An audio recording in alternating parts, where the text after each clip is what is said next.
अगर आपके किसी भी एग्जाम में सबसे ज़्यादा दिक्कत मैथ में आती है तो दिक्कत मैथ में नहीं बल्कि आपकी सही अप्रोच में है। आप सबने देखा होगा कि बहुत सारे जो टॉपर्स होते हैं, मोस्ट ऑफ टॉपर्स सभी मैथ्स और रीजनिंग में टॉप स्कोर करके अपना जीएस में थोड़ा बहुत स्कोर अच्छा इंप्रूव करके और सिलेक्शन ले जाते हैं। आपको भी ऐसे ही करना है। इस वीडियो को देखने के बाद आपको डेफिनेटली 10 ऐसे पॉइंट बताऊंगा जिससे कि आपका कन्फर्म स्कोर इंप्रूव होगा ही होगा।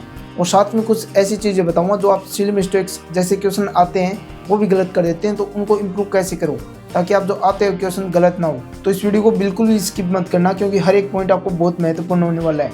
तो सबसे पहला पॉइंट है कि मैथ आपको समझनी है, रटनी नहीं है। आप सबको ये चीज़ें तो कही होगी। देखो मैं आपको बताता हूँ किस तरह से आपको मैथ समझनी है।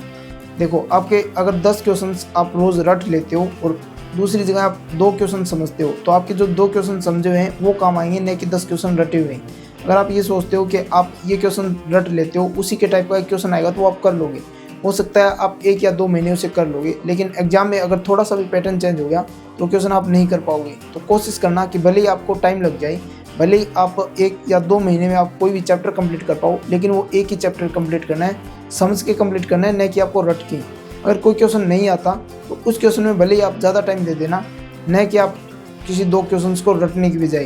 तो कोशिश करना चीज़ों को समझना है, क्लेरिफाई करना है, न कि आपको उन चीज़ों को रटना है। ठीक है। दूसरा और इम्पोर्टेंट पॉइंट, अगर आप बिगनर हो तो कोशिश करना कि शॉर्ट ट्रिक से दूर रहो। कोशिश करना कि उनके जो कॉन्सेप्ट है वो क्वेश्चन कैसे हो रहा है और क्यों हो रहा है उसके ऊपर आप फोकस करो, न कि आप उनके जो शॉर्ट ट्रिक्स हैं उनके ऊपर। शॉर्ट ट्रिक्स आप 1 से 2 महीने के बाद भूल जाओगे, तो कोशिश करना कि आप उनके कॉन्सेप्ट को देखो। अगर आप 1 से 2 साल बाद भी देखोगे ना तो वो भी आपको कॉन्सेप्ट अच्छे से याद होंगे, न कि आपको शॉर्ट ट्रिक्स। तो शॉर्ट ट्रिक्स में आप अपने आप समझ जाओगे। जब भी आपको कॉन्सेप्ट समझने आ जाएंगे ना तो उसके बाद अपने आप धीरे धीरे पता लग जाएगा कि आप शॉर्ट ट्रिक्स का क्या खेल होता है। तो शॉर्ट ट्रिक्स पे आप समझ जाओगे। कोशिश करना कि पहले कॉन्सेप्ट समझो। तीसरा और इम्पोर्टेंट पॉइंट, सिलेबस से पहले एक पैटर्न जरूर देखो हर एग्जाम का एक पैटर्न होता है। सीजीएल का अलग पैटर्न है, दिल्ली पुलिस का अलग पैटर्न है, एसएससी जीडी का अलग पैटर्न है। तो एग्जाम के पैटर्न को समझो, सिलेबस को बाद में देखना है। पहले सिलेबस देखो, फिर उसका जो पैटर्न है उसको ज़रूर अच्छे से एनालिसिस करो। जो प्रीवियस क्वेश्चन है उसको देखो कि कहाँ से क्वेश्चन ज़्यादा पूछे जा रहे हैं, किस टाइप के क्वेश्चन ज़्यादा पूछे जा रहे हैं। तो वो एक पैटर्न होता है हर एग्जाम का, उसी के हिसाब से आपको क्वेश्चंस देखने हैं ताकि आप समझ सको। अगर पैटर्न के हिसाब से नहीं चले तो आपको सालों लग जाएंगे सिलेक्शन लेने में। देखो अगर आप बिगिनर हो तो पहले प्रीवियस ईयर क्वेश्चन देखो कि क्वेश्चन किस टाइप के आ रहे हैं, उसके बाद आप उसकी थ्योरी करो और उसके बाद आपको प्रैक्टिस करनी है। तो आपको ये स्मार्ट वर्क जरूर करना है कि आपको ये प्रीवियस ईयर क्वेश्चन जरूर पता हो। जैसे कि एडीक्यूटी के अभी एग्जाम हुए हैं, सीएचएसएल और दिल्ली पुलिस के। अगर आप एसएससी जीडी का एग्जाम दे रहे हो तो आपको ये पता होना चाहिए कि दिल्ली पुलिस में किस तरह के क्वेश्चन पूछे गए। अगर आपको ये पता है कि किस टाइप के क्वेश्चन पूछे गए तो आप एसएससी जीडी का जो क्वेश्चन पेपर अंदाज़ा लगा सकते हो कि कहाँ से क्वेश्चन आएंगे। तो आप उसको अच्छे से एनालिसिस करने के बाद ही पढ़ना। इसीलिए आपको मोस्ट ऑफ मैथमेटिक्स के जो टीचर्स हैं वो प्रीवियस ईयर क्वेश्चन इसीलिए करवाते हैं ताकि आपको पैटर्न समझ में आ जाए। चौथा पॉइंट है, देखो अगर आप कैलकुलेशन इंप्रूव करनी है तो कुछ चीज़ें बता रहा हूँ। आपको टेबल याद करनी है 1 से 30 तक, और स्क्वायर याद करनी है 1 से 25 तक, और क्यूब याद करनी है 1 से 20 तक। और इसी के साथ आपको जो परसेंटेज और फ्रैक्शन है उनको 1-2 बार आंखों में से ज़रूर निकालना है। जिसके अलावा कुछ वीडियोज़ बता रहा हूँ जो आपको कैलकुलेशन में बहुत ज़्यादा मदद करेगी, जिससे आपकी कैलकुलेशन सुपर फास्ट हो जाएगी। पहली है डिजिटल सम, दूसरा है रूल ऑफ अप्रोक्सीमेशन, तीसरी है यूनिट डिजिट और चौथी है डिविजिबिलिटी रूल। तो आप इन सब वीडियोस अच्छे से देख लेना ताकि आपको पता लग जाए ये सब कैसे होते हैं और किस तरह से आप जल्द से जल्द क्वेश्चन का जो आंसर है निकाल सकोगे। देखो नेक्स्ट और important point, previous year questions. Previous year question बहुत ज़्यादा इंपॉर्टेंट होते हैं। अगर 2 लड़के हैं, एक और एक बी, अगर ए ने स्मार्ट वर्क किया और कुछ ही क्वेश्चंस की प्रैक्टिस करके एग्जाम में बैठा, और बी है जो कि गधे की तरह लगा पड़ा है, लगभग 500-700 क्वेश्चन लगा चुका है, फिर भी एग्जाम देता है, तो जो स्मार्ट वर्क करेगा उसका सिलेक्शन हो सकता है, जो मेहनत करेगा गधे की तरह उसका नहीं होगा। तो आज की रियलिटी यही है कि आपको स्मार्ट वर्क के साथ साथ हार्ड वर्क करना पड़ेगा ताकि आप सिलेक्शन ले सको। हार्ड वर्क करना है लेकिन स्मार्ट वर्क के साथ करना है, ऐसे गधों की तरह आपको मेहनत नहीं करनी है। तो आपको जो भी एग्जाम दे उसके प्रीवियस ईयर क्वेश्चन जरूर लगाना ताकि आपको उसका पैटर्न समझ में आ सके। देखो कोई भी एग्जाम होता है उसका एक पैटर्न होता है, लेवल होता है, तो उस एग्जाम के लेवल के हिसाब से आपको करना है। अगर आप सीजीएल का पेपर दे रहे हो तो एसएससी जीडी के प्रीवियस ईयर लगाने के कोई मतलब नहीं बनता। यानी अगर आप एसएससी जीडी का एग्जाम दे रहे हो तो सीजीएल के प्रीवियस ईयर लगाने के कोई मतलब नहीं बनता। आपको हार्ड के लेवल और जो लो लेवल का है उसी के हिसाब के लेवल के हिसाब से प्रिपरेशन करनी है। नेक्स्ट पॉइंट और बहुत इंपॉर्टेंट पॉइंट, हर एक एग्जाम का लेवल होता है और हर एक एग्जाम का पैटर्न होता है। देखो किस तरह का पैटर्न होता है मैं आपको समझाता हूँ। एक कोई भी क्वेश्चन पेपर अगर बनता है तो उसमें आपने देखे होंगे बहुत ईजी क्वेश्चन भी आते हैं, मीडियम भी आते हैं और बहुत हार्ड भी आते हैं। अगर आपको इजी क्वेश्चन और हार्ड क्वेश्चन किस चैप्टर से पूछे जाएंगे ये कोई अनिवार्य नहीं होता, तो आपको पूरा सिलेबस जरूर करना है। तो पहले अपने सिलेबस के ऊपर ध्यान दें, न कि इधर उधर जो टॉप मोस्ट क्वेश्चन है इनके ऊपर। जब आपका पूरा सिलेबस कंप्लीट हो जाए उसके बाद जो टॉप क्वेश्चन है उनको अप्रोच करना है। देखो मैं एग्जांपल के तौर पर आपको समझाता हूँ। जैसे आपने परसेंटेज पढ़ा, परसेंटेज आपको बहुत अच्छा लगता है लेकिन आपको नंबर सिस्टम बिल्कुल अच्छा नहीं लगता। आपने परसेंटेज को 4-5 बार अच्छे से सोल्व कर लिया लेकिन नंबर सिस्टम को आपने एक बार भी सोल्व नहीं किया। जब आपका क्वेश्चन पेपर आएगा तब आपको क्वेश्चन इस टाइप से दे दिया जाएगा। मान लीजिए कि आपका जो परसेंटेज का है वो क्वेश्चन बहुत हार्ड आ गया और जो आपका नंबर सिस्टम का वो बहुत ईजी आ गया। अब नंबर सिस्टम का जो क्वेश्चन है वो सभी बच्चे करके आ जाएंगे, वो जो हार्ड टाइप है वो आप नहीं कर पाओगे। देखो जो आपने परसेंटेज की तैयारी भी की और उसके बाद भी नहीं कर पाए, इसके अलावा जो नंबर सिस्टम है उसकी तैयारी भी नहीं की, तैयारी तो वैसे भी नहीं की, तो आपको क्वेश्चन वैसे भी नहीं बनने वाला, दोनों क्वेश्चन आपके छूट जाएंगे। मेरे कहने का मतलब यही है कि किसी भी चैप्टर से कोई भी इजी क्वेश्चन पोर्शन आ सकता है, तो किसी का भी बिल्कुल छोड़े ना, सभी के बेसिक क्वेश्चन जरूर करके जाएं। देखो नेक्स्ट बहुत इंपॉर्टेंट पॉइंट है। आपने एक कहावत सुनी होगी कि पहले काबिल बनो, कामयाबी अपने आप झकमरा के आपके पीछे दौड़ेगी।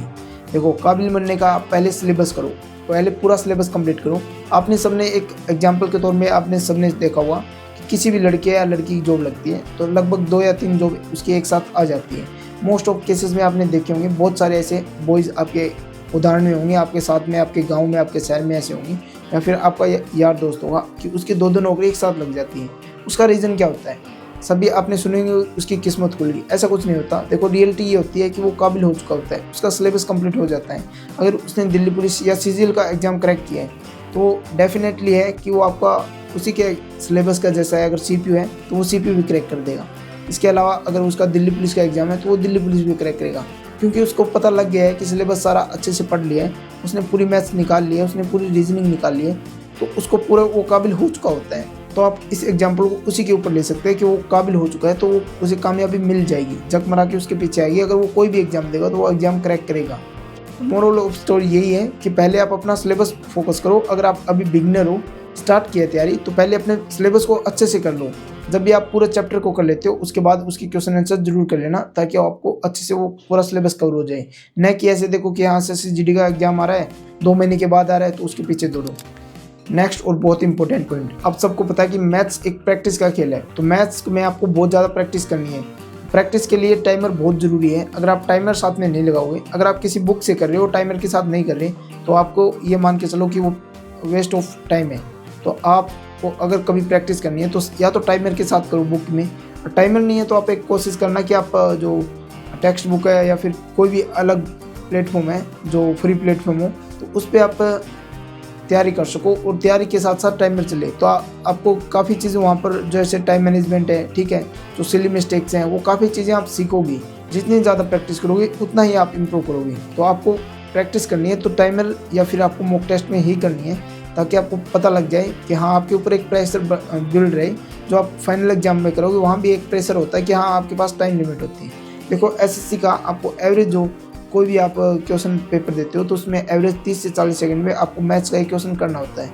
तो अगर आपने टाइमिंग के साथ किया है तो आपकी जो सिली मिस्टेक्स हैं और आपकी जो प्रैक्टिस करोगे तो वो आपकी आदत बन जाएगी। तो उसी के हिसाब से आपको भी तैयारी करनी है। अब जो क्वेश्चन आपको आते हैं वो आते आते गलत क्यों हो जाते हैं वो आपको मैं बताता हूँ। अगर आपकी प्रैक्टिस कम है तो वो आते आते क्वेश्चन भी गलत होंगे। प्रैक्टिस अच्छी है तो आते क्वेश्चन आपको गलत नहीं हो पाएंगे।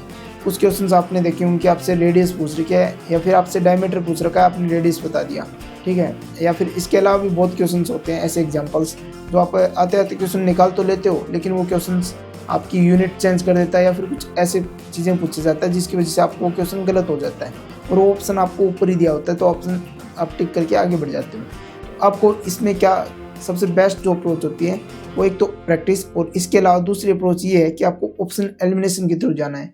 ऑप्शन एलिमिनेशन एक ऐसी चीज़ है जो आपको 100% एक्यूरेसी दे सकती है। ऑप्शन एलिमिनेशन कैसे? अगर 4 ऑप्शन है, इनमें से आपको 3 ऑप्शन एलिमिनेट करनी है, 3 ऑप्शन आपको गलत छांटने हैं, चौथा आंसर जो बचेगा वो आपका सही आंसर होगा। तो ये है सबसे बेस्ट अप्रोच। एक लास्ट और इम्पोर्टेंट पॉइंट ये है कि आपको जैसे आप अगर बिगिनर हो, आप एक चैप्टर कंप्लीट कर लेते हो, मॉक टेस्ट देने के बाद एनालिसिस कर लेते हो। अगर आप एडवांस है, मॉक टेस्ट देने के बाद एनालिसिस कर लेते हो।